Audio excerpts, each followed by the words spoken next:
Gospel search விடுதலையின் சுவிசேஷ சபை வழியாய் உங்களுக்கு கிருபையும் சமாதானமும் உண்டாவதாக. இன்று தேவன் உங்களுக்கு தரும் ஆவிக்குரிய வார்த்தை என்ன அப்படின்னா, யோவான் 16:32.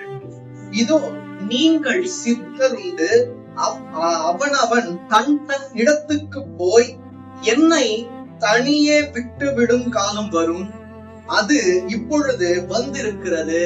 ஆனாலும் நான் தனித்திரேன், பிதா என்னோடு கூட இருக்கிறார். சில நேரங்கள்ல தேவனுடைய ஊழியரா இருக்கும் போது மிகப்பெரிய போராட்டங்களை நாங்க சந்திக்க வேண்டி வரும். யார் மேல அன்பு வச்சோமோ வருடம் எங்களை விட்டு நீங்கி போவாங்க. நாங்க தனியே இருக்கும் காலம் தான் வரும். நாங்க மட்டும் இல்ல, தேவனுக்குள்ளாக உண்மையும் உத்தமமாக ஊழியம் செய்யும் யாவரையும் தேவன் என்ன பண்ணுவார்? தனியே தானே பண்ணுவார், அழைப்பார். தனியே இருந்துதான் அவர்களை ஆசீர்வதித்து வழிநடத்துவார். நீங்க யார் மேல ரொம்ப அன்பா இருக்கீங்களோ, யார் மேல ரொம்ப பாசமா இருக்கீங்களோ, அவர்களே உங்களை விட்டு விடும் காலம் வரும். ஆனால் நீங்க நம்பிக்கையோட என்ன பண்ணணும்? உறுதியா இருக்கணும். நான் தனித்திரேன், பிதா என்னோடு இருக்கிறார். இது இயேசு கிறிஸ்து சொல்லக்கூடியதான வார்த்தை.